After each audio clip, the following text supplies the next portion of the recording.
we're gonna swing back here. We're on the pendulum swing here. But this is I gotta pull it up. This are the highlights from the NWSL's last week here. And this is going to start off with Alyssa Nair here off the start. Big save there from Nair, and I think honestly that's kind of her strength of her game. So I was actually really thrilled to see this because after last week I was like, man, I feel like I kind of beat her up a little bit. Just me too. Like sometimes I feel bad sometimes, but not really. You're trying to keep that balanced here, and it's a great positive negative. So I'll just rewind it there because I think that's kind of Nair's like strong student of the game. This is a great. First of all, it's a great shot by Shaw, but it's an even better save. It's just a world-class big-time save. I mean, Shaw off the half turn gets all of this. It's going up, not upper 90, and Nair just gets that little shuffle step in and gets that hand to it. And you could do this shot 5 more times, and the save might not be made. 4 of them, but absolutely. It's a huge save. It's a huge save. Well done. And when I saw this, I was just like, all right, well, maybe she heard us last week and was like, this is what I can do, and this is what I bring to the game. Yeah. Well, and it reminds me of the England save of like how she stretched out because it's a little bit off her body, so she has to go up and over. Yeah, which it can be tricky as a goalkeeper to really get that like angle just right. Does a fantastic job. And I love she goes backhand because so many, you don't always have to go top hand. Right. You got to get something on it. And it's possible if she tries to go top hand with this across her body, she misses this and she doesn't make the save. She gets there and she gets that hand to it. It's a really good save. Well, and that bottom hand's always going to get there a little quicker. And so you've got to think like risk reward. Like if you're low on time, which she definitely is in here, comes in really quick to just get a hand there. And you're already close enough to either the crossbar or the post. You don't need much to push it off. But if you're going top hand, like you said, it might just be a little too slow. And I'll tell you what, Shaw scores this, and this is one of the best goals of the season. Oh, yeah, it looks great. Like, no one's blaming Nair for that. So it's one of the best saves so far. Yeah, absolutely. Absolutely. Yeah. Good job. It's good stuff. So we're not saying anything mean today. Yeah. We'll keep it positive. Yeah, good save. We will hopefully see more of that in the Olympics here. So a little help from a teammate here. And I love how it just ends up in Nair's hands at the end of the play. Yeah. But hey, it's team defending at the end of the day. I will say it's a little clunky from Nair, and you can say this or that. I will say I'll give her a bit of half a compliment here. Simply putting pressure on the striker allows a chance, right? I think she catches this a little bit off her ribs or so. Like I think that there's at least a chance that something can happen as opposed to like completely missing the play, completely being out of sorts. I think it could be a little cleaner, but it's tough because that ball's up. So she's trying to figure out her hands off of it. I don't have anything bad to say about this. And the reason is because it's a mishit by our defender. And I think she's caught where she's caught positionally. So right here, she's caught positionally. She can't she's coming, right? So you see that she's coming. So now she's like, all right. I think you'd see a lot of keepers that would set here and be like, okay, what's Alex Morgan going to do? And then this ball gets flicked over their head. And instead she's like, so this ball doesn't get flicked over my head. I'm in no man's land. I'm going to come and I'm just going to make myself big and have Alex hit it into me. So I have nothing bad to say about this because I think the opposite decision to hold, we'd see a lot of goalkeepers do, and then you get chipped. And I think just come, make yourself big. Alex hits it into her. It's not clean in a sense, but it's not a clean situation. And I give her this is good decision making on my side because I know. Well, that's a good way of putting it. It's not a clean situation, and you can see with her hands, like if I'm guessing, she's like leaning forward, thinking about like the loft over her. Yep. So I think she's worried about that. And that you can see where she's trying to get on top of it, almost hit it back down. But again, it's not a clean situation. So this is one, and go back to the training point. Like you can't really train this play. Like I don't know. You can't train like a shin ball miss that drops into Alex Morgan running on. You're caught in no man's land. You're caught coming. Do you set to see what Alex is going to do, or do you come and make yourself big? This is experience. This is, I just got to come and close the space because Alex is going to chip me, which is what I think Alex is trying to do. Yeah, You no, I know, think I died laughing seeing this play because it ends up in Nair's hands at the end just because it yeah. gets good into her. I thought it But was funny too. and then also, I mean, I don't think she scored yet. I don't know. I haven't tracked it more. That Alex hasn't. No, she missed the PK. yeah. Well, then Remember, she misses the just PK in another this game. yeah. So there's a lot of layers to this save here, but yeah. No, I'm with you on this. This is a tricky play, and again, something you just can't train, and you gotta go bet on yourself. You got to make one decision, not two half decisions, and Right. see what Exactly. happens. So Exactly. yeah, that's good. That's good. Let's see on this next play here.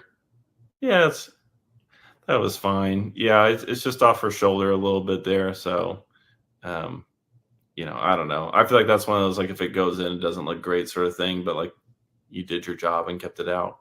Yeah, I mean, and I don't mind her positioning really on it because this comes so direct towards near post. She could she one times it, Yeah. and so I don't mind her position. She's a little square, and Why are they congratulating her for that? Why is she getting a high five for like not scoring? I don't understand. Hey, good job. You didn't score. good shot, high five, high five. Yeah, you shot the ball. Great. Yeah, so I'm not, because I'd like this taken first time. I'm not mad. I think the positioning's good. Again, maybe I'm just in a good mood today. I don't know, but but I like. Well, I'll give that another compliment. Like, I like how there's the complexity of you have the communication, and her positioning changes as the play goes along. She doesn't just kind of anchor down somewhere. So like you can see where she is here. And then she As the comes ball over. plays, She adjusts to that service, and is ready for the first time shot. And she's organized the back post, so she's not thinking, "What if she slots this?" First of all, she can't because the defense is organized. So there's really only one window here, and she's closed it. So I think this is good organization, good goalkeeping. So I'm like I said, I'm in a good mood today, I guess. Yeah, we'll take it. Yeah, that's good. We'll get to Kingsbury. That's good. Yeah, I think we got one more here at the end. I forget what it is. All right, one more. Let's do it. Last one. Oh, Hogan. Yeah. Okay, great. Yeah. Hey, this is the ever popular split save here, and you're seeing this from a young goalkeeper. You're not seeing it from someone who's well into their career. So it sounds like she's adopted this pretty well. The timing's good on it too, I'll say. And I think with Hogan's game as well, like I think we all know, like, doesn't have the quickest feet in the world. So she plays within that. She's maybe sitting a little low, but also she kind of suckers the striker in here to kind of get her into a favorable spot where, like, this is now something a goalkeeper can handle. So I think there's a lot of different ways you can see someone play. I think she was deep. I think there are a lot of different ways. I think she uses the split save well. I think because her movement, if she were to set, she's too far. It's weird because I think it's the right decision for her movement. Yeah. Because she's still moving forward. So because she's still moving forward, she has to do the split save because she can't, with that momentum, she can't get down. So I think it's the right decision for her movement to the ball. I do think she was too deep initially, but at the same time, maybe not. Maybe she gets if she is too far out, maybe she gets chipped.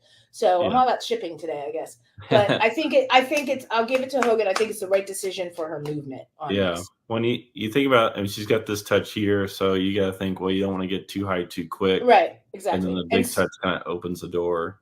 Yeah. So, I think knowing, like, where her strengths and weaknesses lie, like, I'm pretty positive and thrilled with this play here. That's a big save. That's probably one of the bigger saves, if not the biggest save I've seen from her this season. Yeah, it's a good save. It's a good save. It's good timing, good movement. It's a good split save. It's a good example of a split save. Yeah. That's when you want to use it. Yeah, it's good. Right on. See, I was in a good mood today, Bill. We'll see. So the men's national team bottoming out didn't change your demeanor too much. So you're fine. Yeah, I got it all out in the beginning. That's good. Yeah. Well, wonderful. Yeah. Well, everyone, thanks for stopping by and Gloves Off. Saskia, where can we find you? You can find me on the Union at Saskia or on other social media handles, Saskia_Weber. Yeah, very good. And I'm Bill Reno. I'm on the same apps as well. You can find me on the Union app. You can find me on Twitter, Instagram. We're around here. So I'm looking forward to getting closer to the Olympics here. I think it's going to be good. Oh yeah. yeah, I'm ready. I'm ready for it. Yeah. Oh, good. All right, Well, everyone, next thanks for week. stopping. Oh, yeah. Everyone, thanks for stopping by, and we'll catch you next week.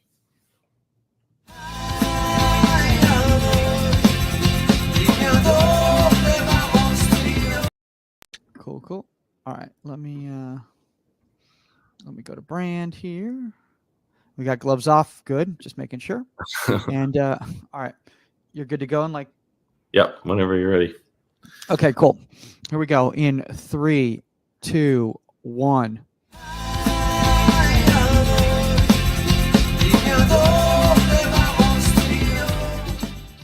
Welcome back to Gloves Off. Today Saskia, you look a little different over there. I can't. Oh wait, no, we're replaced with Saskia with Michael Majid. He's coming back. We have Saskia in spirit though. Look at this, Michael.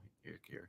This is absolutely incredible. And Bill, first off, thanks for having me back on Gloves Off. Yeah. I always appreciate the opportunity to showcase the fact that I don't just watch MLS and U.S. men's national team, despite the fact that's what seems to be in everybody's conversation today in the U.S. soccer sphere. Outside of the 99ers right here, which should be getting way more attention. I'm really excited that they've been on the Today Show today at the New York Stock Exchange. Obviously, as you can see in this picture right here, that's been shared all over the social medias there with the current U.S. women's national team players getting ready for the Olympics. So thanks for sharing this, and thanks for having me on again, man. That's good. We have Saskia second from the right there. Left to right, we have Jill Lloyden, Alyssa Nair, Jen Mead, Casey Murphy, Bryce Curry, Saskia Weber, and Jane Campbell. Majid, give a guess. Give your best guess on how many total caps we have in that picture. We have 7. Oh my, total caps. Total caps. Oh my gosh. Let's see here. That's 7 goalkeepers. I would say that we've got close to 1,000 caps. 1,000. Imagine. That's not I'm not good at math, dude. I can't. Oh, I can't not even close. We have 376. Okay, well, that's why it was generous that they allowed me into the freshman math class in college, because truly, yeah, my math is not great. You always guess slow, so the number seems big. 1,000. Goodness gracious, it's not 1,000. Well, how does it work though? Is a cap when you actually get on the field or just rostered? Yeah, it's on field. You play 1 minute. It's on field. Okay, so I would have gone lower if it had been on field. I thought it was just rostered. Yeah, okay. Well, yeah. Some excuse over there. Saskia's probably, she said it, last week before, but she said she'd probably been rostered over 200 times, wow. Which Scurry has 175 caps, the most in the picture, and Saskia has 28, so that adds up for sure. But yeah, you have to get on the field, not just be in the stands or on the bench. So that's why Saskia's not here though, because that's right. It's the 25th anniversary. So. Yeah, I'm looking forward to hearing back, because if I were to really, I don't know how you go about ranking this, but if you were to like somehow rank like the most iconic things in women's soccer, obviously the 99 World Cup's up there. I think Katie Meyer's championship run, like that whole thing, there was just a lot of drama with it, and obviously it was a lot of passion, excitement, and big penalty saves. Honestly, that one's probably up there as well. Like there's I'd have to go back and really start thinking of like big iconic moments that people can look back, but certainly 99s are way up that list. I'm thrilled to hear from Saskia about all the little things that she's done or is doing, and I always love seeing pictures with her and Scurry together, because it's like the real OGs know, like that's like a tandem there. Like you never have like a starter without like someone who's pushing them constantly, and Saskia obviously stayed in the picture for so long because she was constantly pushing. So it's cool seeing that picture, and that I have to go back and look at the first cap. I know it's Jen Mead, but that picture spans so many years with the national team, which is awesome to see as well. So, you're speaking of iconic moments. Obviously, we're going to be talking about the Olympics, coming up soon here, and getting a little bit of a preview. But I would say for iconic moments in women's soccer and goalkeeping in general, I would say last year's World Cup final would definitely be iconic up there for so many different reasons in regards to not just the goalkeeping play, but also, the team that won the World Cup. It was kind of a changing of the guard, if you speak. Yeah, absolutely. I thought you were going to say about, because I'm just, my mind's spinning. I thought you were going to say the game where Wambach was counting the seconds. That is incredible. Are you talking about in the Olympics? Or are you talking about Yeah, that game, yeah. the double overtime golden goal? Yeah, that the 4-3 win. I think that one's probably up there as well. But no, that last World Cup as well. Yeah, it is. Okay. My mind's racing now. It's picking up some. So yeah, I was thinking more like goalkeeping moments. You know, obviously like an Alyssa Nair's save, for instance, off the post. Like that's an iconic moment, that sort of thing. So one, and I guess also the not penalty save that went over by like this much in the Sweden quarter final. Last time we talked about Saskia was like, I don't think it went over. And I was like, I'll be honest, like what they showed was not super convincing. It was a really grainy picture of like not a really great angle. So I don't know. That one's probably up there as well. So I'll be completely honest with you. Because of the fact of how they had kind of put that TV schedule together based on assuming that the United States was going to win their group, I did not see that game live. It was on at 3:30 in the morning here in Pacific time. Yeah. So it was a little bit of a difficult watch for people out here. Yeah, it's always unfortunate when the World Cup or Olympics aren't in our time zones. It makes it a little difficult, but I guess that's how the rest of the world feels. Well, here on Gloves Off, to catch people up to speed, if this is your first episode, typically we have Saskia Weber and myself talking about all things goalkeeping, mostly in the women's game. Sometimes we venture out a little bit. Saskia, as we have said, is off on with the 99ers. She's kind of big timed us a bit. So we replaced her with Majid for this week. Michael Majid's doing a great job of kind of filling in. But today we kind of dive into some of the nuance, some of the surrounding topics, but all with the thought of like having giving praise where praise is due and being critical when we need to be critical, and not just looking for just great moments. We're going to have some saves in here that are going to be a lot of fun to see. But we already mentioned here from the last World Cup, and we have the Olympics showing up here in 2 weeks. I wanted to go ahead and dive into that because we have a number of goalkeepers coming from all across the world here. The Olympics is kind of a weird tournament because you only have 12 teams, whereas the World Cup expanded last World Cup to 32 teams. So you can kind of think of it as the best of the best. There's always kind of debate on who should be in. But specifically, I've pulled the goalkeepers here. And Bill, can I just add into that really quickly? Because I think one of the problems with the Olympics and it being a full senior team competition as opposed to on the men's side, which is a U23, is that it's not the best of the best. Because in the women's game, if you look at the rankings and you look at the pool, UEFA is very heavy in regards to talent. And we're missing, obviously, I'm sure a lot of you guys are looking right here. You're like, where's England? Where's the Netherlands? They didn't qualify. So I don't know. I mean, and you could argue that both of those teams could win the Olympics. Well, and that, maybe best of the best isn't quite the best way to phrase it, because they're pulling from all over the world. And you know how in the World Cup you've got like allotted spots per federation. Well, how the Olympics do it, like there's no more than 2 teams per federation, which means like the UEFA only sends 2 teams. So you're going to be missing out on great teams every single year. Germany and the Netherlands were 3rd and 4th place in the qualifying that would have sent them through, but did not. And then England, of course, didn't even get that far. So it's a really, really tight competition to get into. And I think that's what makes this tournament special, and that it's very difficult to just get into it. But then also you still have countries coming from Asia and coming from Africa that are looking to kind of prove like, hey, this is why we also got invited. We're not just tagging along just for numbers' sake. So it's a really interesting tournament. Very low margin of error sort of thing to get in, but then also when you get in, like it's very difficult to move on. And I think we saw with last World Cup, I mean, Canada didn't advance out of their World Cup group. Brazil did not advance. I have to think back to a few more. Nigeria won their group. So we're at a really interesting point with kind of women's international football, and that is pretty competitive. So we'll see how this tournament goes. The goalkeeping, I think, is one of those things similar to your point, Majid, of the goalkeepers that we're bringing in. you were still missing, obviously, like Mary Earps is probably the biggest name that we're missing off this. Obviously not here with England, but there's also a couple of spots that I think will be interesting to see how they play out. So I've listed all the groups here. You can see the countries on the right side of each line here. I've listed the goalkeeper who's been given the number 1 jersey, except for a few of them where you've got goalkeepers that seemingly should be starting, or you think you can make a good case, but we're not given the number 1 jersey for whatever reason. And there could be a few reasons for that. That's not to say they're guaranteed to start just because they have the literal number 1 on their jersey.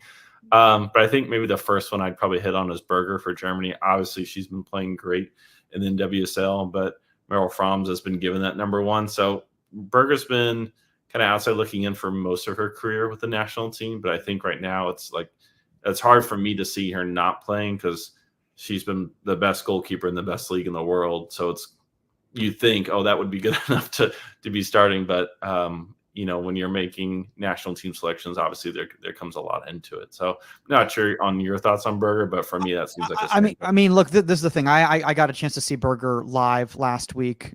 Shout out to Angel City. They had us out for the game in the owner's box, which was pretty awesome. They were celebrating the TST 7-a-side Angel City team that Saskia was the head coach of.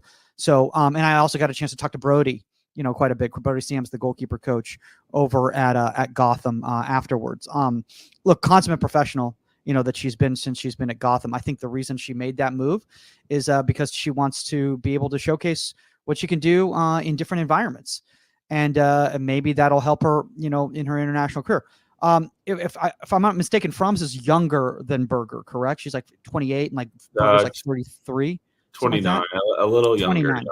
Yeah. Okay. So for whatever reason, Froms has been the consummate number 1 for Germany for it seems like the last year or so, from what I can gather. And look, sometimes when it comes to international play, it's all just about the coach's choice. I mean, look at Ter Stegen versus Neuer with the men's team in Germany. I mean, you could argue that Ter Stegen's always been on the outside looking in, despite the fact he's been consistently one of the top goalkeepers in the world. I'd like to talk more a little bit about like the whole situation with Spain, because you got Misa and you got Caracol, but Sandra Panos, you could argue, might be the best goalkeeper between the 3 of them, and she's not even here. Yeah, ever since last World Cup, she's been in this, and this happens a little bit in football where someone ends up in essentially like international purgatory where all the fans know, hey, this is a really talented player. This is a really talented goalkeeper. But because of one thing or another, they're not on the roster. And I'd be really curious to get some candid answers, because outside looking in, they were pretty open of why certain players were staying home, because they were last World Cup. They were saying, hey, we're not going. We don't support this. We're not. The Federation hasn't done this right. But seemingly things should be in a better spot now, but maybe that's my ignorance speaking. I don't know, but you'd think like, hey, this is a very good goalkeeper. Catacol did replace Panos at Barcelona for most of the season last year, and Panos has already announced her leaving of the club. So she has not landed with another team yet. So we'll see where she ends up going. She could retire. She could end up in NWSL. We don't know.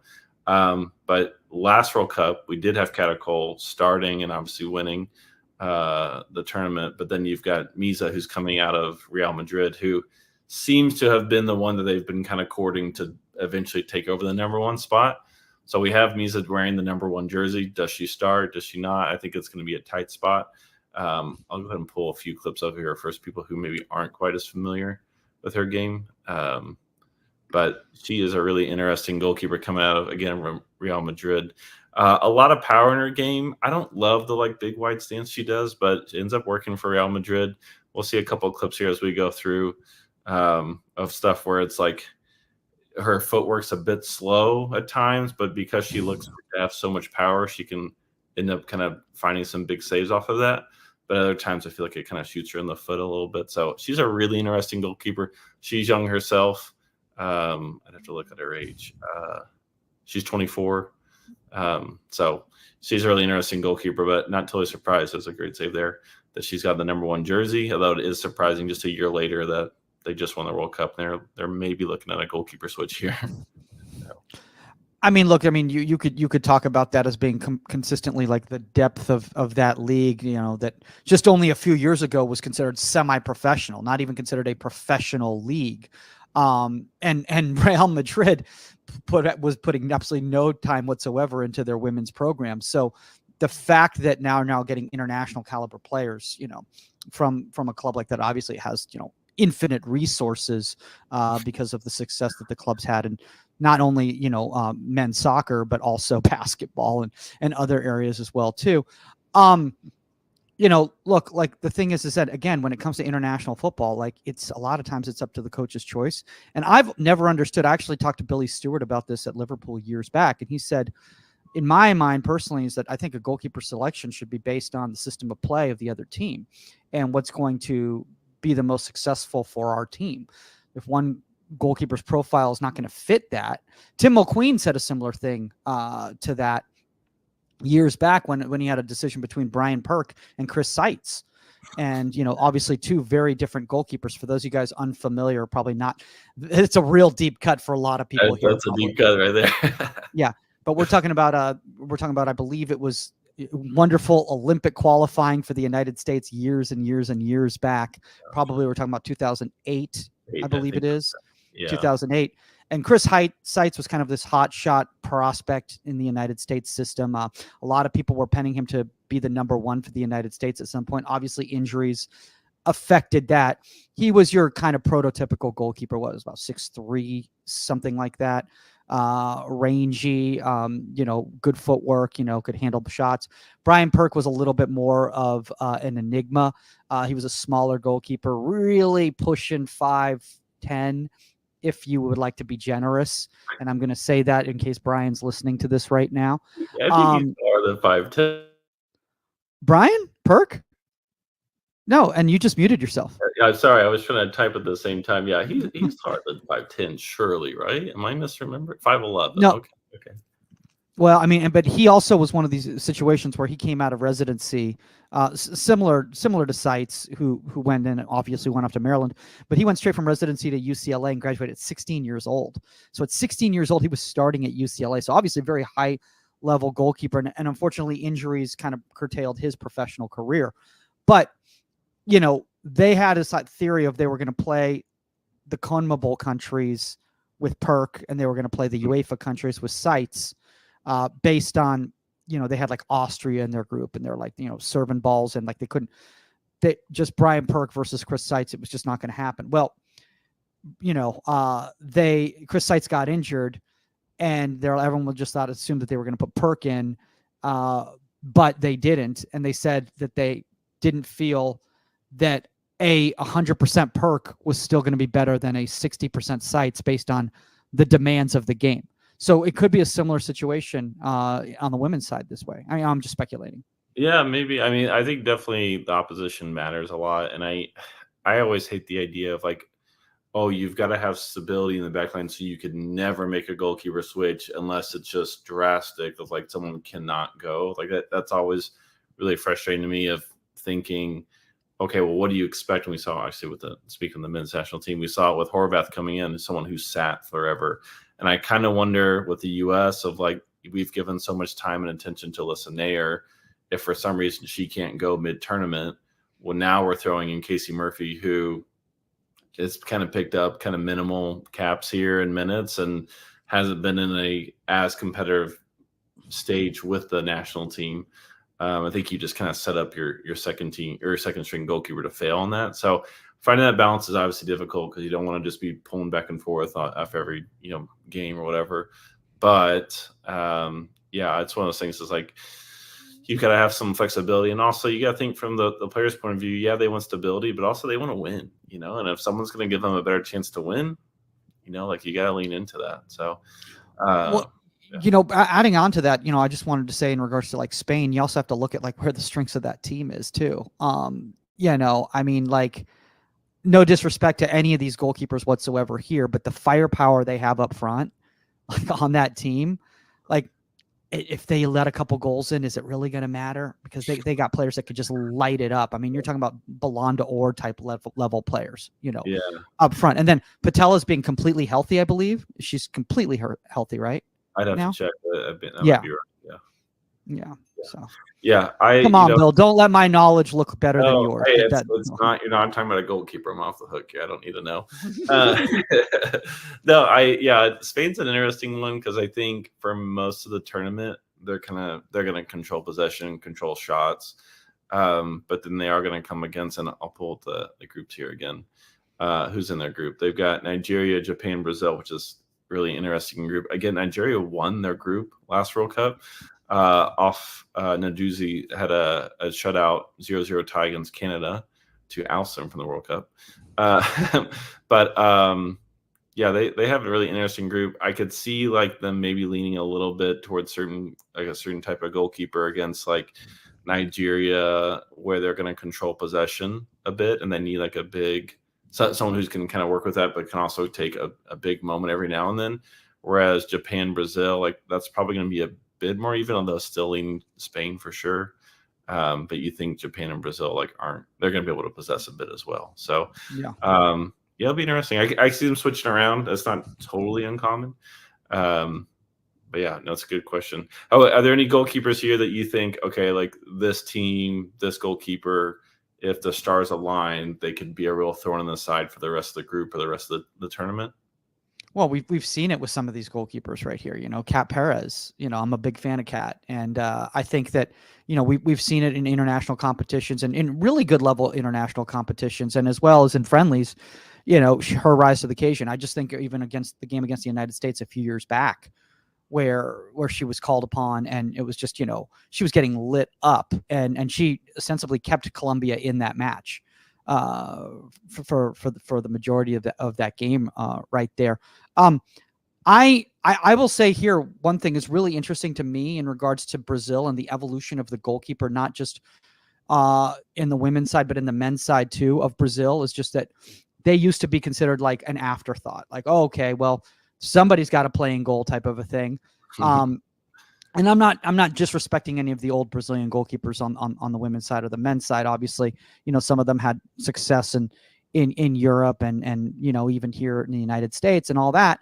But Lorena is kind of more of like your prototypical modern goalkeeper, as opposed to what they'd had in the past. I mean, I love the fact of just how clean she is. Her decision making seems really, really solid. I like really Yamashita because like she's an undersized goalkeeper. Let's just be completely honest right there.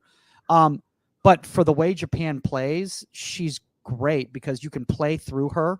I mean, I was just watching some actions, from recent games, and I mean, I think it was like something like 20 to 25 touches, that she had in that match right there. So when you can play through a goalkeeper like that confidently at a high level, like that's going to create some issues for some teams, because they're not going to be able to press on her, and pressure her and put her into dangerous positions because she's going to be able to play out of those.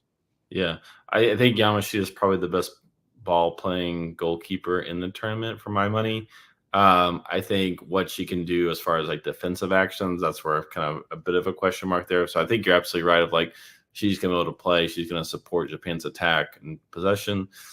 I could see her doing so much, but then what is she going to get remembered for? Is it all these nice kind of clipped balls, or is it a ball that could have been possibly saved by another goalkeeper? Lorena is also like another great shout where I think this is, I have to think back. I think this might be their best goalkeeper selection ever for the maybe in a very long time. At the very least, I have to go back and think. But I think honestly, Brazilian goalkeepers on the women's side have been largely disappointing for me. Whereas I think Lorena is can actually do something. I don't know where the national team as a whole is there, so I can't really speak too much on that. But I think goalkeeping wise, I think that's a decent group there, especially with Naduzi. I think she's going to be one that can be a bit surprising. So I don't know if there's anyone on this list where I'm like, I don't know a ton about Musonda from Zambia, just being completely honest. So like removing her, when I look up and down, I'm like, that's a pretty strong group of goalkeepers. Like, even Yamashita's like shot stopping, like I don't think it's great, but I think she's still going to be a positive contribution. But I think this is all a strong group. Kat Perez, and I just double checked. Colombia won their group last World Cup, not Nigeria. They got second, but Nigeria still moved out of their group and they knocked Canada out. But Colombia won their group, and obviously on the back of Cat Perez, who had a good tournament as well. So all in all, it's a really interesting group. I think we've got some question marks on who could go, who could get the most minutes, or if we see some switching around. But yeah, it's a good group of goalkeeping. I'm excited to see what we can do.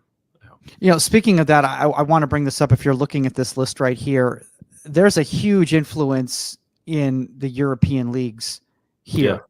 Yeah. Whereas in the past, you might have seen it be the A-League, or in the United States, NWSL, or maybe even college soccer.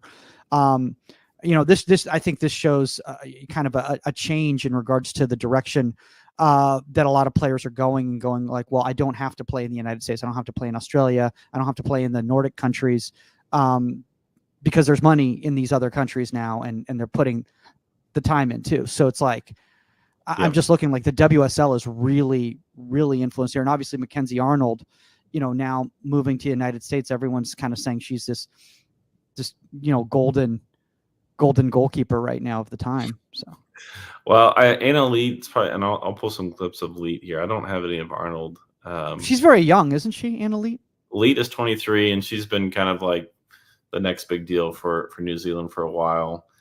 She's not too different from Misa as far as like shot stopping goes, but I think like there's things where she can do where it's like, wow, that's amazing. And there's other times where you're like, oh my, like that's what are we doing? Like this is from a 4-1 loss from Japan, where we'll see like some good saves here, but also like not so many great moments. That's a nice little save there. She's athletic. She can do a lot of things, but she's playing with Aston Villa in England. So you're right about that, where like the Europe and especially English influence on these goalkeepers is pretty high, because I think we only have 4, and that's including Arnold. There's only 4 NWSL goalkeepers. Yeah, it's that's not a great goal there.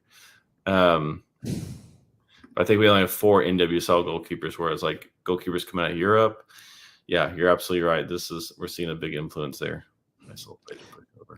Yeah, but I will say though, Anna did spend some time in the United States. I believe she played at Georgetown. Was it Georgetown? She definitely played in college. Yeah, right. Yeah, very good. Georgetown. Yeah, very good. Yeah, she graduated early and went overseas. But yeah, you've got Sheridan, Arnold just came back, Nair, and Berger, of just the names that are listed. But yeah, you've got a ton of goalkeepers playing in Europe. So it's the influence and styles. And again, I think that's what kind of makes the Olympics pretty fun, is that it's such a condensed tournament, because 12 teams will advance. 8 teams will advance of the 12. So you can still advance as a third place team in the group. But even once you advance, I mean, you're getting 6 games most. So it's a very, very quick tournament.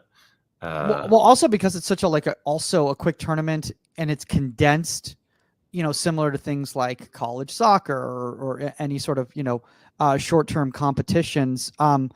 People were saying, they're like, oh, what are predictions for, who's going to win the Olympics right now on July 12th? Well, a lot can change. I mean, because of players finally coming over there to the Olympic Training Center and starting to train and all that, and the injuries that can happen. I mean, Kat Macario, I feel so bad for this player, because talk about missing out on several high-level competitions throughout the beginning of her career. It's just really, really unfortunate. Yeah. When it's a small roster, I mean, you don't have a lot of room for error for managers to kind of get the roster right. It is kind of interesting to think, like the Olympics, you only have 18, so everyone gets a medal and participates. But you think with your typical 23 roster, you kind of think, oh, like that back part of the roster, like, they're essentially like the alternates here. So it is kind of interesting. It's just very, very tight. So the little thing can go a long ways here, and you lose one piece or get one injury, who's to say? But all in all, July 25th is when the Olympics start. So I'm super excited to see this. We've got a lot of top goalkeepers here. I think it's going to be a good tournament, but it'll go quick. it'll be a quick tournament for sure. Definitely. Well, I do want to switch over to the USL Super League, and I'm the one. I feel like I have a personal drum that I'm constantly hitting of like talking about this league, because I don't really see the league talked about enough, because out of their own, I mean, minus their own like advertising, it's just not really on the radar. But for me, it's a big chance to kind of do something right. And if you get it wrong, can you fix it later on? Yeah, absolutely. But we have a really exciting moment to help not only goalkeepers, but just soccer in the country, players' careers in general. You have so many doors opening.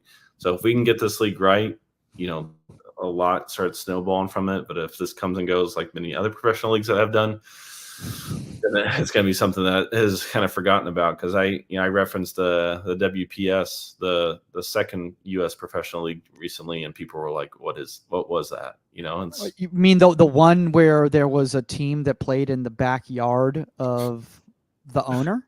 Yeah. I mean, look, we don't have to go digging into all the worst moments of it. It's a reason why it's not sticking around. Magic Jack FC. Yeah, very good. But yeah, we moved off from that. We're in greener pastures now. So hopefully the Super League can get settled. And there's 3 goalkeepers that caught my eye. That 2 of them just recently signed, and one of them I wanted to reference because we talked a lot about the team last week. So we're going to start with that one. So Carolina they have signed 2 teenage goalkeepers, which Saskia and I had a big talk of kind of saying, like, well, you've got 2 goalkeepers skipping college. Is that right or wrong?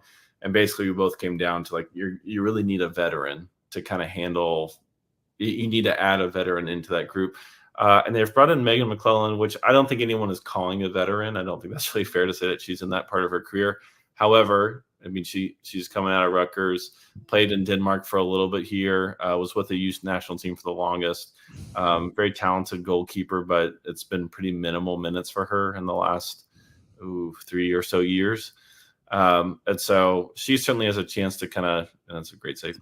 She has a chance to make a name for herself. But I kind of question is like, you're bringing in a goalkeeper who I don't know how much and I don't know anything about McClellan's career, personal. But I think from a roster kind of building standpoint, both when I talk about bringing in a veteran, the whole point was to kind of shepherd these 2 young teenage goalkeepers to get them where they're going, to know how to train, to know how to be professional, to know how to develop, to know how to be patient, to know how to push, all these things. Can McClellan fill that void? Yeah, I don't know. Maybe. It's a good question. We'll find out down the line. It's a really interesting core that they've built. Carolina's done a good job of like getting ahead. They've already released a fantastic jersey, which is awesome to see. But when I think of building a roster, when you have 2 teenage goalkeepers and another goalkeeper who just really needs minutes, I think that's a tough 3 to balance. But we'll see how it plays out. It is an interesting thing in regards to that. I don't understand the move of the two young goalkeepers, the 2 amateur youth players being signed. I think they just didn't want to go to college. That's kind of how I'm reading it, because it's not the most secure move. Like no, it's not. But if you look, for me, it's like if you don't want to do it, that like the whole like, hey, don't throw away your eligibility because you can get education. For me, it's like, well, what if you aren't like. What if you're not needing to get a full ride somewhere? What if you're not that in such a crunch that you have to get your education at that certain time? There's a lot of ways you can go back and get it in a degree or education. So for me, it's like, look, if you want to bet on yourself and go play pro, all right, good luck. I don't know how it's going to go for you, but like, I'll give them props. So. I mean, it's 2 as opposed to 1 developmental slot. It's 2 amateur, and then obviously Megan coming in. Megan coming out of Rutgers, obviously a pedigree there in regards to how many goalkeepers they've produced. I believe she spent some time in one of the Nordic countries. I think it was Denmark, which I think there's a lot of former Danish league goalkeepers coming into the USL from what I've been looking. But she spent some time on NWSL training roster. I think it was Megan, right? She wasn't actually. Yeah, Red He Stars. wasn't actually rostered. With Chicago. He's been one of those classic goalkeepers that has been like getting close, but hasn't quite gotten her foot in the door, and she's just been hovering around, trying to make it work. So you got a few things going here. One, Phil Poole is their head coach. Phil Poole is very well known in goalkeeping circles, especially in the women's game. So potential opportunities from a networking standpoint of, if she's of quality it could be a stepping stone position for her where it could lead to some other opportunities. I'm sure Carolina doesn't want to, frame anything like that for their players coming in, as they're a first division club at the highest of levels. But I mean, the move from a strong league to the United States, to me, tells me that somebody's trying to make a name for themselves in the United States and get into the NWSL, which honestly has more resources right now. Let's just be completely frank about that. So there's that. And just frankly, it was like, what are you going to do? Start a 17-year-old in your first year, first league? That could be really, really rough. So bringing in somebody like Megan, makes sense. She's what, 23? Be 24 in August. Yep. Okay. Yeah. No, I'm with you. I part of me wants to just see the teenager to roll, like, and they've got two. I'm looking at the roster here. They got Molly Vapensky, who currently is with the U17s with Todd Hofford right now, actually. Okay, very good, very good. Name drop McGee over here, Michael Magid. I just talk to people. It's all good. Yeah, that's good. That's good. I mean, that's your job. It's your job. I'm pretty sure she was committed to Duke. Pretty sure. And then Charlotte Birch, who I don't think was committed. But you got these two goalkeepers, and part of me is like, well, look, like, if you, for Duke, and I, maybe Molly's not the greatest example, but like a lot of these top schools, if they're bringing in, especially a youth national team goalkeeper, they're looking to play them. So like for me, it's like, let's see what they got, and I always want to see someone fail in game than as opposed to not getting a chance, because there's far, far too many American goalkeepers that just do not get a chance to fail. They just get kind of shelved, and they continue to get shelved, and because they've been shelved, then now they're kind of like broken commodity, so they don't get a chance. But they always have a lot of years ahead of them. So I'm really curious to see how this plays out. I think if I had to take a guess, like McClellan's probably going to get the bulk of the time, but I would expect at some point to see those, at least one, if not both of them, get minutes. I think if I'm kind of guessing a little bit more, probably the players, when they were signing, they made it clear, like, hey, I'm coming here expecting to not just sit, because you could go sit at Duke, you could go sit somewhere else. Like, why go pro then at that case? So I'd be really curious to see how this all plays out. I'm going to guess the minimum salary for the Carolina Ascent and just the Super League's not that high. But I think it's a really interesting thing. So we'll see what ends up happening. There's two other goalkeepers I want to talk about. It's probably less than the tuition to go to Duke. So, I mean, that's the great question, and a lie, like it's like, I think outside looking in, it's very easy to criticize why you would skip Duke or a similar place like that. And I totally get that. But, again, I keep just coming back to, like, someone really wants to go pro, like, get out of the way. Someone wants to go to a higher level, like, get out of the way. Like, let them go. If they fail, that's on them. But I think for most people, you'd rather, like, fail shooting high than, like, well, actually, I don't know if that's true. I think a lot of people would be okay just hovering in the middle. So I get it. Go ahead. I was just going to say, like, I mean, I just went and saw Angel City play, and Angel City had, I think it's either 3 or 4 players under the age of 20 on their roster. Yeah. I mean, it's just, I don't know. It's a different world. So it's hard for me to judge. So, yeah. I mean, you got to bet on yourself at some point if you're really going to be a pro. So there are two other goalkeepers here. We have Bridget Skiba, who's also coming back from overseas. Similar to McClellan, just was struggling to get time. I believe it's pronounced Coach. I'm probably saying that wrong. But she was over in Denmark, played a little bit this season. Basically, I don't think she stepped on the field yet. Again, I don't know. For me, like, she's a talented goalkeeper, can obviously do a lot. She's obviously extremely athletic. It's a bit clunky at times, similar to Anna Elite, who different frame and different skill set.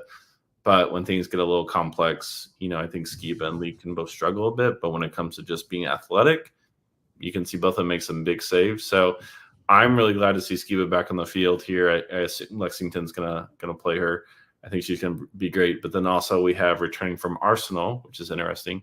We have Kaylin Marquise. So she is returning back home to Tampa Bay Sun FC, or the area. So that's her home area. Both these are good goalkeepers. Again, we talked about this last few weeks of they're not just pulling random goalkeepers out of the woodwork. Like you've got Skiba, who played Oregon State, Marquise, who played at Florida.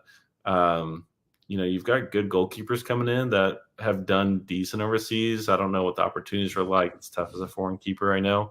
But for me, it's like, man, these are the exact type of keepers you should be going after. Well, if you start with Kaylin, first off, she bet on herself in regards to the fact that she was like buried deep in NWSL depth charts. When she was here after coming out of Florida, I believe she was one of those players that you're like, and she's the third string and she's there, for like 1 or 2 years, I believe it was. And then she decided to go overseas. And first she went to Scandinavia and then played lights out against Arsenal in the Champions League.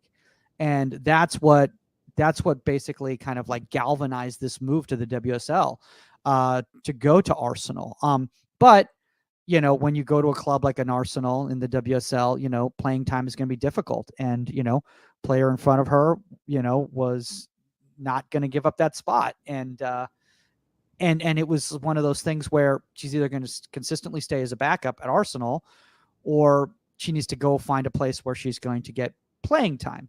And she's now, I believe, in her mid-20s. So like it's now or never to get playing time to prove that you have the capability to be a number one somewhere right now. And my guess is that she's coming here. Again, I'm not trying to bash the USL, but my guess is she's coming here because she's trying to prove that she could be a number one in the NWSL. And that's why she's going here. And obviously the move, home is really cool. I saw them play in TST, their 7 squad, and they looked pretty good. Obviously that wasn't the full team, but they're looking to do something. So no, I think you're right about players trying to get to the NWSL, because let's be real, at the end of the day, it's the best league in the world. That no league is going to be the best league forever, but until that change happens, like that's where things stand. So maybe things change down the line. You never know. I think it's going to be a while before we can say something like that.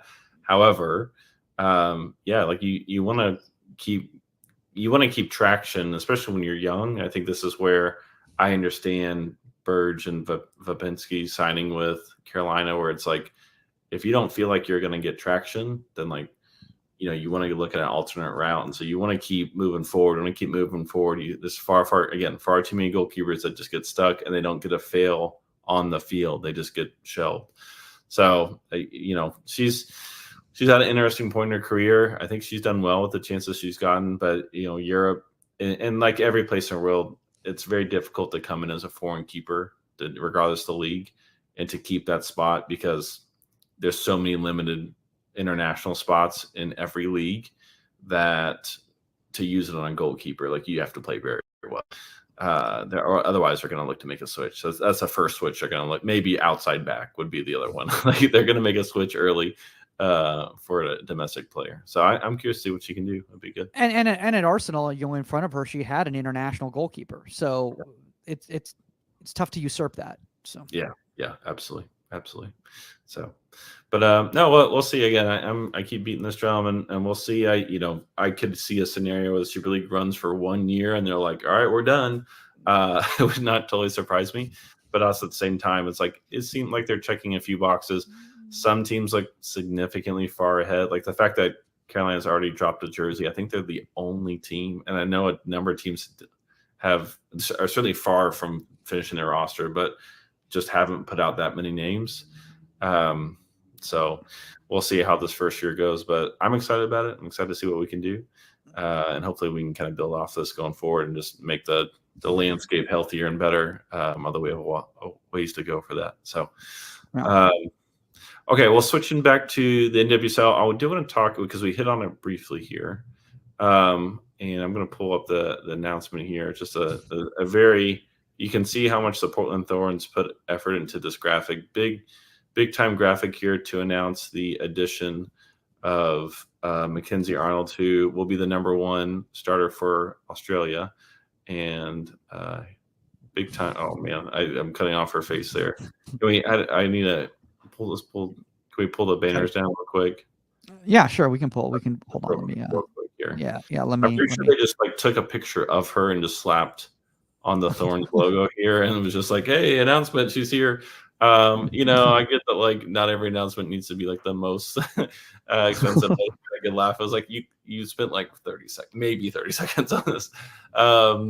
But Mackenzie Arnold joins the Portland Thorns, which for me, like, you know, it's hard to really know what move is anything. I think everyone's known that Hogan struggled at Portland.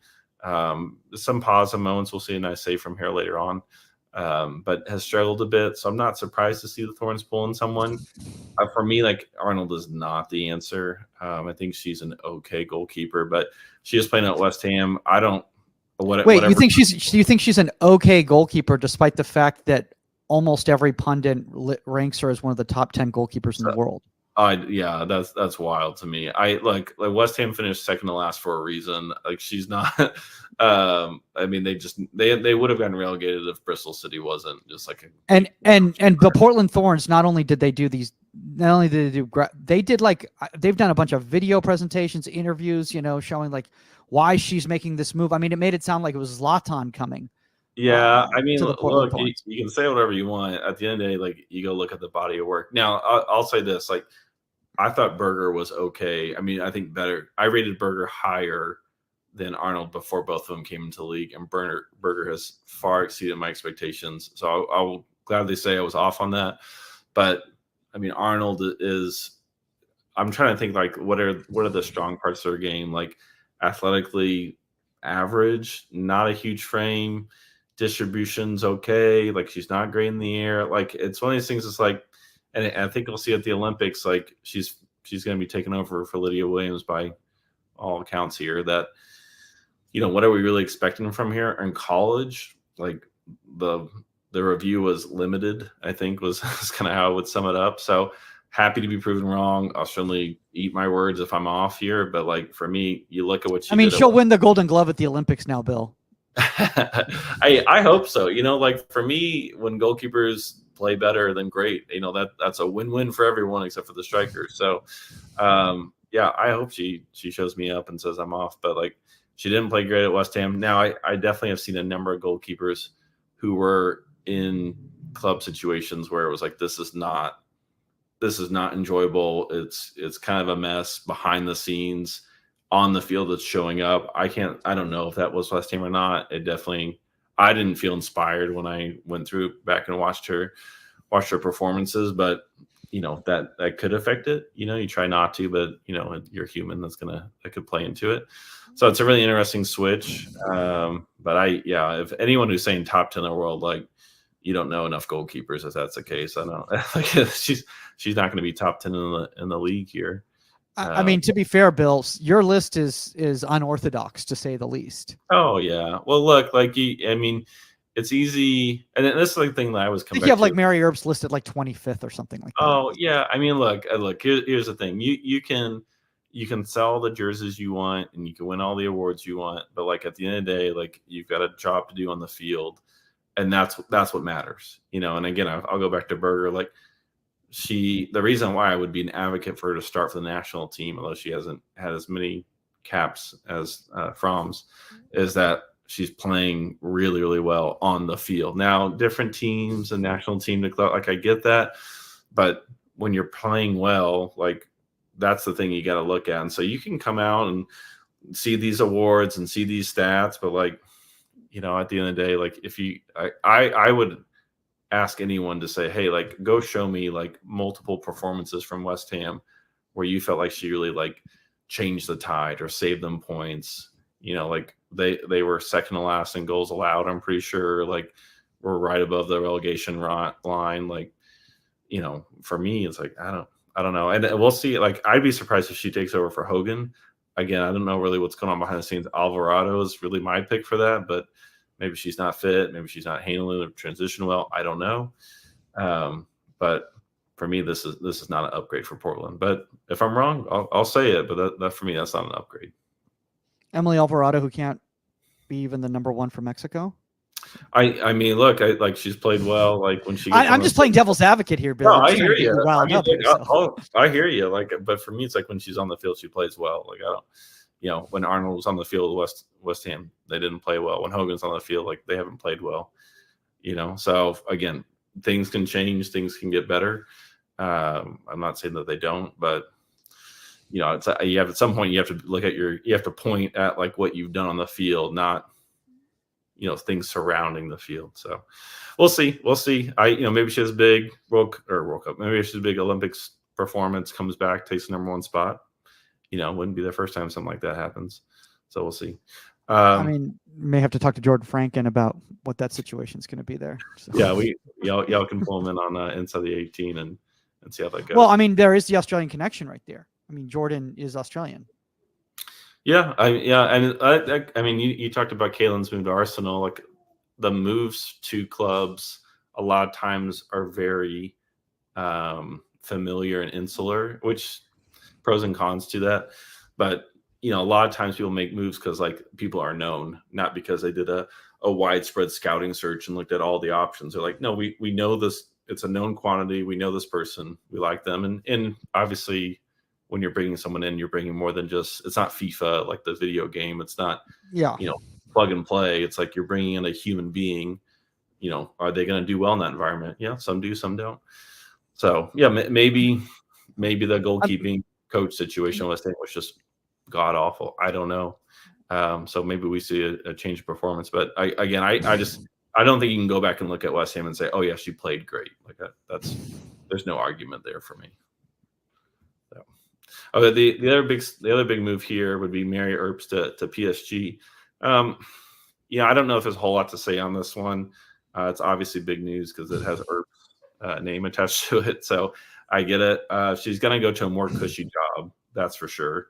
What she was doing at Man U versus what she will be doing at PSG, is going to be a lot less. So, well, to an extent, because you're still talking about that Lyon PSG rivalry, and PSG always feels like the black sheep to Lyon in France. Well, to be fair, I mean, Manchester United definitely had a bit of a ceiling there as well. So I think there is the top competition of like the top parts of those leagues from England or France are very similar, but when you start going down the standings and going down the table, there's a heavier drop off in France than England. Yeah, absolutely. So, yeah, I mean PSG and Lyon, they could go put a traffic cone in goal at times; they'd be fine. They'll be okay. So the Lyon matches will be really, really interesting because those are highly competitive and it'd be a good physicality challenge for her because I know Earps isn't great in the air. So to see what she can do there will be really interesting. But all in all, I'm not surprised to see it. I don't know if it's a real upgrade for PSG at the end of the day, but I wouldn't say it's a bad one. I would definitely trust Earps significantly more than Arnold. I'd say that. So I don't think it's a bad get, but it is interesting to see an English national team goalkeeper leave England. I'll say that's pretty rare. Definitely so. But again, we're entering a completely different world now. And you're talking about she's getting the highest wage for a goalkeeper in the world. She's the world's best paid women's goalkeeper.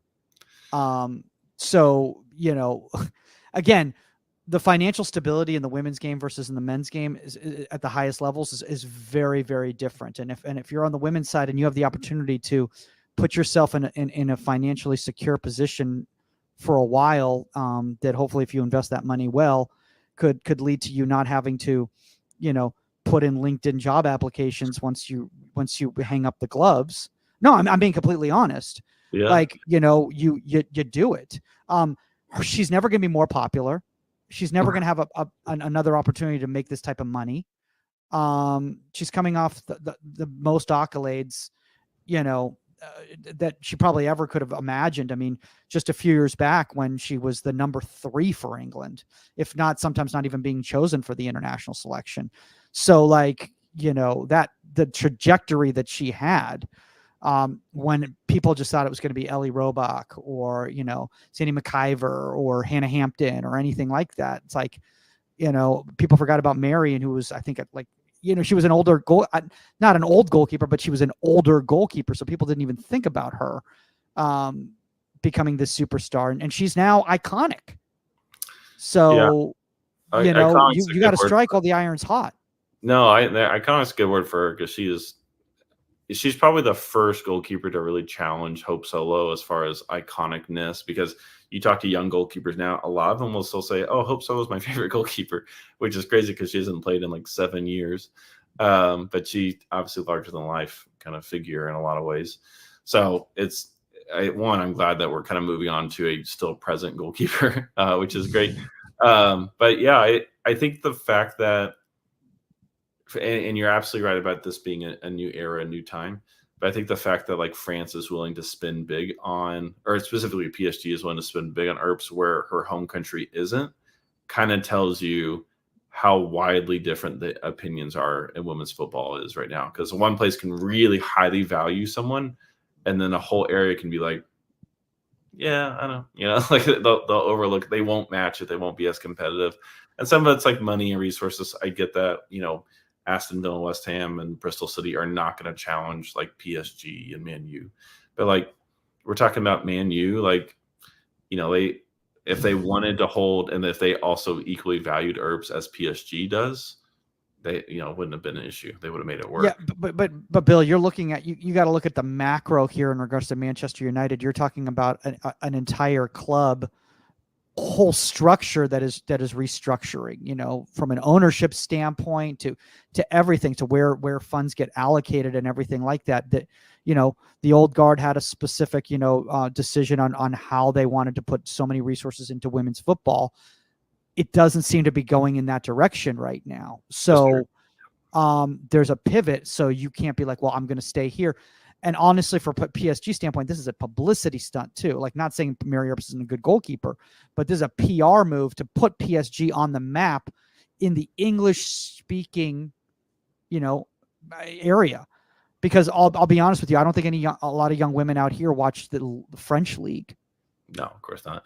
No, you're absolutely right on that. And there definitely are some dominoes that fall from Earps. I guess my thought is, if Manchester United wanted to keep, Manchester United wants to keep their top players, regardless of, what ownership you're going to have in, unless they're just looking to start like relegating themselves. That could happen, I guess.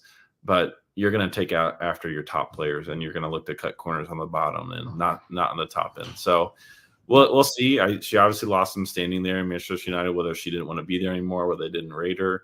But overall, the evaluation on women's football right now, from place to place, is just all over the place. Some places love this type of player, this type of goalkeeper, and other places, not so much. And some can think a little bit more in the macro of like what dominoes will fall, and other places are like, yeah, whatever, we don't care. We're just going to bring in who we know.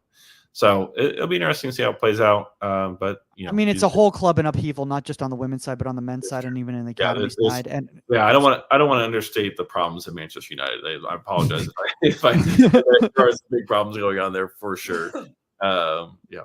Well, here we'll end on a positive note here. We spent enough time talking about transfer moves, which are only so exciting. Here I've pulled our top saves from this last week in the NWSL. We start off here with Shelby Hogan here, who a nice little save here. It feels like the rebound kind of, or like the direction of the deflection kind of surprises her a bit. She kind of like looks around for it, but it's a good save. Nice little paw to it. No problem with it. Good patience. Reads it out. Like, yeah, we're happy about that as goalkeepers. I mean, I'll be honest with you. That was a more difficult save than a lot of people will think. Can you go back to it really quickly right there? Because one of the mistakes that a lot of young goalkeepers make when that ball comes in from such a close distance, she's got good shape there. First off, is that a lot of young goalkeepers don't track that ball follow through with their head. So they put the hand up, but their head is here. Yeah. And because of that, they end up throwing it into the net as opposed to tracking it all the way over. Boom. Yeah, you realize that she opens herself up and she follows it all the way through. And I want a lot of young goalkeepers to see that. Look at that. Look at the head following through, making sure it goes over the bar. Yeah, no. She's made something that's a little complex look very simple, which I think for the layman that can make you think, oh, that's not that hard. Yeah, I think she'd be disappointed if she gave up that goal. However, that does have some complexity to it that you've got to make sure you finish it all the way out. So I think we've got 4 total here. This is Anna Morehouse here with Orlando here. Anytime you stop Bandit, that's like saving Messi. You know, it's like you're gonna put that on your Is that a toe Instagram. bash? Yeah, Oh, that's so hard. yeah, That's so hard. yeah. Because there's just no wind up right there, and so because of that, if your shape is off, you're done. Yeah, yeah. Oh, it's one of, and it's with like the foot that you wouldn't. It's from the inside foot, the outside part of it. So it's one of those that's just kind of smashed on goal. She's got low time on the situation, get the ball off her foot. So I think she's just trying to put something on target. It's actually bending in near post there. So that's a fantastic save. And with the short wind up. Yeah, that's tricky. It's tricky. Shout out to Orlando. I don't know who's going to win between Kansas City and Orlando. Yeah, we'll see. We'll see. Kind of weird triple save here from Claudia Dickey. He ends up winning save of the week from this. So that's a save there, and then that's the third save. So you'll see in the replay, she paused one to her right, and then as she's running back, it's a really weird toe save that she makes because she kind of like hitches up a bit. But here's save 1, and then here is save 2, and then save 3. She just kind of pulls it in. But it's a really chaotic play. Sometimes it's better to be lucky than good, and I don't know what that save. I mean, she's off. I think all 4 limbs are off the ground at one point on that second save. Like I've never seen something like that where they like jump up. I think she's off the ground completely there. And there's a little bit of luck on that third action right there, but look, if you chase, good things are going to happen. If you don't chase, then it's in the net. So I don't know what to tell you. You either put the effort into it and try to keep it out of the net, or you give up after that first action and go, that was the best I could do. Yeah. And this is good for young goalkeepers to see, is that it's not over until it's over. Yeah. And sometimes you get lucky, like it. And I mean, it's a fun save to watch. I'll be honest. I've made that save before. I'll be honest with you. That one on the line where you're inside the goal. Michael, playing FIFA does not count. You can't say you made the save. That's not a count. Can you make that save in FIFA? I don't think you can. I can make that play happen where my goalkeeper kicks in the goal in FIFA. That's what they'll do. They won't make the save. Last save here, Mandy Hot, nice little spread save. The arm positioning's good. She's strong. Her shoulders are leaning forward. Nice little save, but this is getting somewhat more common in the league, which is great to see because if people are doing it right, she closes that distance down, closes all the gaps down. It's a good save, and she hops on the rebound. So it's a good little save there. No, I think it's a solid save right there. Again, when you get your body big and you put yourself on the line, good things can happen. Especially when you don't drop that shoulder, when you keep that shoulder positive right there. See so many young goalkeepers in that same moment. They're like, I just made myself big. I covered the space. It's like, why? But your shoulder was back. Yeah. So that's why the gap was open. And you're like, they're like, I gave it a my, it's like, man, it's like just, but a lot of it is just a subconscious thing. It's such close range. They're trying to protect themselves when in reality, they're actually doing more harm than good to themselves that way. But, absolutely. But I just really quickly, Bill, I don't know if you have time for this, but I want to kind of go back to France and Mignon. Is that how you pronounce it? Mignon? Mannion? Yeah. I should know this. I mean, she plays at Juventus. Yeah. Let me just double check on that. I can't pronounce both the men's French senior goalkeeper's last name or the women's, and they're very similar. One's like Magnan and the other one's like Magnier or something like that. So, but I want to bring her up because, we were talking about, leagues and everything like that. And you're talking about the French number 1 isn't playing in France. Yeah. Which is crazy. Yeah. Well, I think you actually go back to technically Sheridan's not playing in Canada. Perez isn't playing in Colombia. Magnon's not playing in France. Lee's not playing in New Zealand. I mean, who's actually playing in there? Franz is. Nair is. Yeah, Franz is playing in Wolfsburg, right? Wolfsburg? I think they're in Germany. I think you're right. No, but at Wolfsburg, right? I think you're right. I'd have to double check. I'm pretty sure they're in Germany. Masana might be in Israel. I'd have to look back on that one. I think that's where I saw it. So actually, it looks like less goalkeepers that I'm looking at this are playing in their home country are not playing in their home country than are. I had thought about that, but yeah, very interesting. very I interesting. mean, it is definitely. And, one of the things that I actually, in regards to this, that really interests me is that, like, even the Saudi Pro League is represented, which I don't know much about that women's league whatsoever. But that's an interesting situation. So who do we have from I, Saudi bel Arabia? Or I who's been playing in believe Saudi one of these goalkeepers either is what did play in Saudi Arabia or is currently playing in Saudi Arabia, I believe. But I believe it's Oluwehi. Oh, maybe so. I believe she is. I believe she's playing over in Oluwehi. So, Oh, you're right. Eastern Flames. Yeah, that's interesting. yeah. Interesting. I know we did have Lindsay Harris over there. I don't know if she's returning or not, but she, American keeper, was playing over there. But yeah, I mean, where they're playing in the league, Nadouzi's playing in France as well. Like where they're playing in the world, what league they're playing in. Yeah, it's all over the place, which is, I think, kind of goes to show like the goalkeeping. I think it goes to show that there's a lot of tiers, and for a goalkeeper, you can find yourself out of the country pretty easily because one of those tiers is a good chance higher than your domestic league.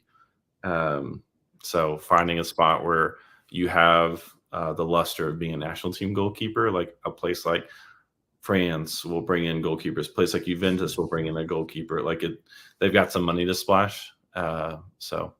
What's interesting though is just because like Magny is like, I think for literally like the last 20 years, the French #1 goalkeeper was either playing at Lyon or PSG. Oh yeah, So. Buhati was there, or Buhati made the switch from Lyon to PSG, right? Is that where she went? She did later in her career.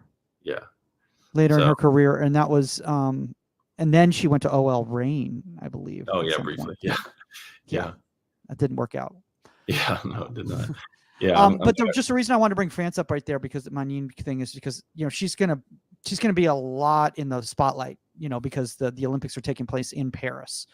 There's a lot of pressure on France to win the Olympics, and honestly, a lot of men's national team fans, U.S. men's national team fans, if Renard, gets them to win the Olympics, the women's French team, they're going to be saying, well, this is the guy we're supposed to get for the U.S. men's national team.